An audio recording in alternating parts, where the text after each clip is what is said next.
നമസ്കാരം. ഇന്നലെ രാത്രി വൈകിയാണ് ഒരു സിനിമ കണ്ടത്. ഷെയ്ൻ നിഗത്തിൻ്റെ ബൾട്ടി. സൂപ്പർ സിനിമ എന്ന് ഒറ്റ വാക്കിൽ പറയാം. ആ സിനിമ കണ്ട് നമുക്കറിയാം, ഓരോ സിനിമകൾ ഒന്നിനൊന്നിനും മികച്ചതാകുന്നു എന്നതുള്ളതാണ് മലയാള സിനിമയ്ക്ക് ഏറ്റവും വലിയ പോസിറ്റീവ് വശം. ഇപ്പോൾ കഴിഞ്ഞ ദിവസം വിനീത് ശ്രീനിവാസൻ സംവിധാനം ചെയ്ത കരം ഇറങ്ങി. അതും നല്ല സിനിമയായിട്ട് പ്രേക്ഷകർ ഏറ്റെടുക്കുന്നു. അന്ന് തന്നെ റിലീസ് ചെയ്ത സിനിമയായിരുന്നു ബൾട്ടി. അത് കാണാൻ വൈകി, ഇന്നലെ വൈകിട്ടാണ് കണ്ടത്. അതുകൊണ്ടാണ് ഇപ്പോൾ ഞാൻ ഈ റിവ്യൂ ചെയ്യുന്നത്. RDX പോലെ അടിയുടെ പൂരം തമിഴ്നാട് ബോർഡിൽ കേന്ദ്രീകരിച്ച് അതിനെ ചുറ്റിപ്പറ്റി നടക്കുന്ന സ്റ്റോറിയാണ്. കബഡി നമുക്കറിയാം, കബഡിയുമായി ബന്ധപ്പെട്ടാണ് ഈ സിനിമയുടെ ഒരു യാത്ര. അതോടൊപ്പം തന്നെ പലിശയ്ക്ക് പണം നൽകി, അത് വട്ടിപ്പലിശക്കാർ, നമ്മൾ കേരളത്തിലൊക്കെ കാണും വട്ടിപ്പലിശക്കാർ. അത് കേരളത്തിൻ്റെ അതിർത്തിയിൽ നിന്നാണ് വട്ടിപ്പലിശ കേരളത്തിലേക്ക് വരുന്നത്. ഇവരുടെ ഒരു മത്സരബുദ്ധിയുണ്ട്. അതിലേക്ക് ഈ കബഡി ടീമിനെ കേന്ദ്രീകരിച്ച് ഉള്ള അന്വേഷണവും കാര്യങ്ങളും അവരെ അതിലേക്ക് ചേർക്കുന്നുണ്ടോ ഇല്ലയോ എന്നുള്ള സിനിമ കണ്ട് തീരുമാനിക്കും. അങ്ങനെയൊക്കെയാണ് ഈ സിനിമ മുന്നോട്ട് പോയി. അതിലേറ്റവും പ്രധാനപ്പെട്ട കാര്യം, ആരെയും ഇതിലാരെയൊക്കെയാണ് അഭിനയിക്കാൻ വേണ്ടി വിളിച്ചിരിക്കുന്നത്, ആരെയും മിസ്കാസ്റ്റിംഗ് ആയിട്ട് തോന്നാത്ത രീതിയിൽ കിട്ടിയ റോൾ എല്ലാവരും വെടിപ്പായി ചെയ്തിട്ടുണ്ട്. എല്ലാവരും വെടിപ്പായിട്ട് ചെയ്തു എന്ന് വേണം ഈ സിനിമ കണ്ടപ്പോൾ എനിക്ക് മനസ്സിലാക്കാൻ ചെയ്തത്. അതോടൊപ്പം സെക്കൻഡ് ഹാഫിനേക്കാൾ എനിക്ക് പേഴ്സണലി ഇഷ്ടപ്പെട്ട ഫസ്റ്റ് ഹാഫാണ്. സെക്കൻഡ് ഹാഫ് കൊള്ളില്ല എന്നല്ല, സെക്കൻഡ് ഹാഫും കൊള്ളാം. പക്ഷേ ഫസ്റ്റ് ഹാഫ് നമുക്ക് ഭയങ്കര ഇഷ്ടത്തിൽ പോയിട്ട് സെക്കൻഡ് ഹാഫ് മറ്റൊരു രീതിയിലേക്ക് കൊണ്ടുപോകും. നല്ല ആക്ഷനാണല്ലോ, ആക്ഷൻ സീനുകൾ എടുത്തു പറയണം. അത് കൃത്യമായി ഇതിൻ്റെ ആക്ഷനാണ്, ഫൈറ്റാണ് ഈ സിനിമയുടെ കാതൽ എന്ന് ഞാൻ പറയാം. അതോടൊപ്പം ഇതിൻ്റെ ബാക്ക്ഗ്രൗണ്ട് സ്കോറും മ്യൂസിക്കും എല്ലാം ഒന്നിനൊന്ന് മെച്ചമായ ഒരു സിനിമയാണ്, ഒരു നല്ല പടമാണ് ബൾട്ടി എന്ന കാര്യത്തിൽ സംശയമില്ല. ഇനി മറ്റ് കുറച്ച് കാര്യം കൂടെ ഞാൻ പറയാം. കഥയിലേക്ക് പോകും. കേരളം തമിഴ്നാട് ബോർഡിലെ വേലുപ്പാളയം എന്ന സ്ഥലത്തെ കബഡി താരങ്ങൾ 4 ചെറുപ്പക്കാർ, അവരുടെ കഠിന പ്രയത്നമാണ് ഈ സിനിമ. അവർ കുടുംബത്തെ നോക്കുന്നു, അവരുടെ ഒരു യാത്രയുമാണ് ഈ സിനിമ പറഞ്ഞു വയ്ക്കുന്നത്. അതോടൊപ്പം ജീവിത സാഹചര്യങ്ങൾക്കിടയിലും കളിക്കളത്തിൽ ഇവരെ തേടിയെത്തുന്നത് വിജയം മാത്രമാണ്. അതാണ് ഇവരുടെ ജീവിത സാഹചര്യം. ഇവർ ഇറച്ചിവെട്ടുകാരനുണ്ട്, ലോട്ടറി കച്ചവടക്കാരുണ്ട്, ഇവരൊരു സൗഹൃദമാണ്. അപ്പോൾ അവർ ഈ കളിക്കളത്തിൽ അവരെവിടെയും വിജയം നേടുന്ന ഒരു ചരിത്രമായിരുന്നു ഈ സിനിമയ്ക്ക് കാണാൻ കഴിഞ്ഞത്. പിന്നെ അതിനകത്ത് മറ്റൊരു പ്രധാനപ്പെട്ട കാര്യമാണ് ഇതിൻ്റെ സംവിധായകനെ എടുത്തു പറയേണ്ടത്. ഈ സംവിധായകനെ സംബന്ധിച്ചിടത്തോളം നമുക്ക് ഇനി മലയാളത്തിൽ നല്ല നല്ല സിനിമ തരാൻ ഇദ്ദേഹത്തിന് കഴിയും. അത് ഒറ്റ സിനിമ കൊണ്ട് തെളിയിച്ചിരിക്കുകയാണ് ഈ നവാഗതനായ ഉണ്ണി ശിവലിംഗം. പറയാതിരിക്കാൻ പറ്റില്ല. ഒറ്റ സിനിമ കൊണ്ട് അദ്ദേഹം മലയാളത്തിന് നല്ല സിനിമ ഇനിയും നമുക്ക് ഇനിയും പ്രതീക്ഷിക്കാം ഇദ്ദേഹത്തിൽ നിന്നുമുള്ള കാര്യത്തിൽ യാതൊരു സംശയമില്ല. അത് ഓരോ സീനുകളിലും മേക്കിങ്ങിലാണെങ്കിലും അതിൻ്റെ ക്വാളിറ്റിയൊക്കെ മെയിൻറ്റെയിൻ ചെയ്ത് ഈ സംവിധായകനും എൻ്റെ ഒരു കയ്യിലെ ഭദ്രത വലുതാണ് കേട്ടോ. അത് ക്യാമറാമാനെ എടുത്തു പറയണം. അദ്ദേഹത്തിൻ്റെ ഒരു വിഷ്വൽ ട്രീറ്റ് ഉണ്ടല്ലോ ഈ സിനിമയ്ക്ക്.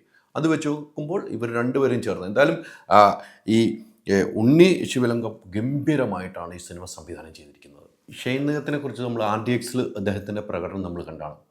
അതിൽ ആക്ഷൻ രംഗങ്ങൾ എത്രമാത്രം പ്രേക്ഷകരുടെ മനസ്സിലേക്ക് ഇദ്ദേഹത്തിൻ്റെ അഭിനയത്തിൽ നിന്നും, ഇദ്ദേഹത്തിൻ്റെ ഓരോ അഭിനയം, ഷെയ്ൻ്റെ ഓരോ അഭിനയങ്ങളും, അദ്ദേഹത്തിൻ്റെ നോട്ടത്തിലാണെങ്കിലും അദ്ദേഹത്തിൻ്റെ ഷർട്ടിൽ കുറച്ച് ആക്ഷനൊക്കെ കാണിക്കുന്നു, മുണ്ടിൽ ആക്ഷൻ കാണിക്കുന്നുണ്ട്, അതിലൊക്കെ ഓരോ വിരലിൻ്റെ ചലനം വരെ കൃത്യമായി തന്നെ ഈ ഷെയ്ന് ചെയ്യാൻ കഴിഞ്ഞിരിക്കുന്നു. അത് തന്നെയാണ് ഷെയ്ൻ നിഗത്തിൻ്റെ RDX കണ്ടതിന് ശേഷം ഇത്രയും മനോഹരമായ ഒരു സിനിമ വേറെ ഉണ്ടോ എന്ന് ചോദിച്ചാൽ വേറെ ഇല്ല. പക്ഷേ RDXൻ്റെ മുകളിലേക്ക് പോയെന്ന് ചോദിച്ചാൽ മുകളിലേക്ക് പോയി എന്ന് നമുക്ക് ഒറ്റ വാക്കിൽ പറയാം.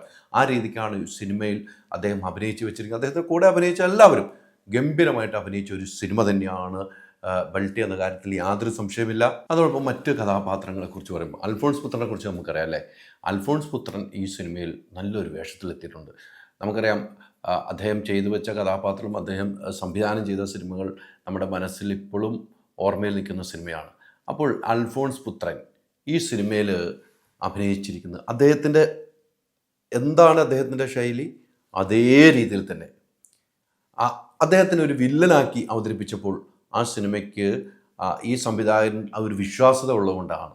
അൽഫോൺസ് പുത്രൻ കഥാപാത്രങ്ങൾ എത്തിയത് അൽഫോൺസ് പുത്രൻ്റെ സെൽവരാജിൻ്റെയും പൂർണിമയുടെയും പ്രകടനമാണ് ചിത്രത്തിലുള്ളത്. ഈ 3 പേരും, സെൽവരാജ്, പൂർണിമ, ഇന്ദ്രജിത്ത്, ഇവർ 3 പേരാണ് വില്ലന്മാർ. ഈ സിനിമയിലെ വില്ലൻ എന്ന് പറയാം. പക്ഷേ എന്നാൽ ഇവരുടെ വില്ലത്തരങ്ങൾ എങ്ങനെയാണെന്ന് സിനിമ കാണുമ്പോൾ നമുക്ക് മനസ്സിലാക്കാൻ പറ്റും.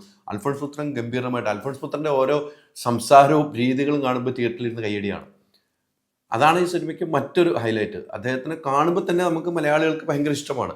അദ്ദേഹത്തിൻ്റെ ഒരു ശരീരപ്രകൃതി, അദ്ദേഹത്തിൻ്റെ ഈ സിനിമയിലുള്ള അദ്ദേഹത്തിൻ്റെ കോസ്റ്റ്യൂം ഉൾപ്പെടെ കാണുമ്പോൾ കൈയടിക്കാൻ തോന്നും. പക്ഷേ അത് അദ്ദേഹത്തിൻ്റെ സംസാരങ്ങൾ കേൾക്കുമ്പോൾ ഗംഭീര കൈയടി തിയേറ്ററിൽ കിട്ടുന്ന സിനിമയാണ് ബൾട്ടി. ആ ബൾട്ടി സിനിമ ഇപ്പോൾ നിറഞ്ഞ സദസ്സിൽ ഓടിക്കൊണ്ടിരിക്കുകയാണ്. എൻ്റെ നിർമ്മാതാവിനെ കുറിച്ച് പറയണം. സന്തോഷ് കുരുവിള ഗംഭീര സിനിമകൾ കൈകാര്യം ചെയ്ത ഒരു വ്യക്തിയാണ്. സന്തോഷ് കുരുവിളയുടെ സിനിമയാണ്. ഈ സിനിമയ്ക്ക് അദ്ദേഹം വേണ്ട എല്ലാം, എവിടെയൊക്കെ എന്തൊക്കെ ഷൂട്ടും എന്തൊക്കെ ആവശ്യമുണ്ടെങ്കിലും സന്തോഷ് കുരുവിള നിറവേറ്റി കൊടുത്തതിൻ്റെ ഭാഗമാണ് ഇത്രയും ഈ സിനിമ മേക്കിങ്ങിൽ ഒന്നാം സ്ഥാനത്തേക്ക് എത്തുന്ന നിലയിലേക്ക് ആക്കിയതെന്ന കാര്യത്തിൽ സംശയമില്ല. അപ്പം മൊത്തത്തിൽ പറഞ്ഞാൽ അതിഗംഭീര സിനിമയാണ്. തിയേറ്ററിൽ ഹൗസ്ഫുള്ളായിട്ട് ഓടിക്കൊണ്ടിരിക്കുന്നു. ഇനി ഈ സിനിമയുടെ നമ്മൾ അവസാനം കണ്ടു സെക്കൻഡ് പാർട്ട് ഉണ്ടോ എന്ന് ചോദിച്ചാൽ സെക്കൻഡ് പാർട്ടിലേക്ക് കൊണ്ട് നിർത്തിയ രീതിക്കാണ് ഈ സിനിമ പോകുന്നത്. പക്ഷേ സിനിമ കാണുമ്പോൾ നമുക്കറിയാം തുടക്കം മുതൽ അവസാനം വരെ നമ്മൾ പിടിച്ചെടുത്തു. അത്രമാത്രം ഫൈറ്റ്, ഗാനം. ഞാൻ പറയും ഇതിന് സിനിമ ഇറങ്ങുന്ന പിന്നെ ഹിറ്റ് അടിച്ച് തമിഴ്നാട്ടിലൊക്കെ ഭയങ്കര കയ്യടി മേടിച്ച ഒരു ഗാനമായിരുന്നു ജാലകക്കാരി എന്ന പാട്ട്. അത് റിലീസിന് മുമ്പ് അത്ര കേട്ടു. പക്ഷെ നമ്മൾ തിയേറ്ററിൽ കാണുമ്പോൾ ആ ഒരു ഡാൻസും ഒരു സ്ലോയും അതൊക്കെ ഈ ഷൈൻനിഗത്തിൻ്റെയും നായികയുടെയും കയ്യിൽ ഭദ്രതയോടുകൂടി ഈ സിനിമയിൽ വന്നിട്ടുണ്ട്.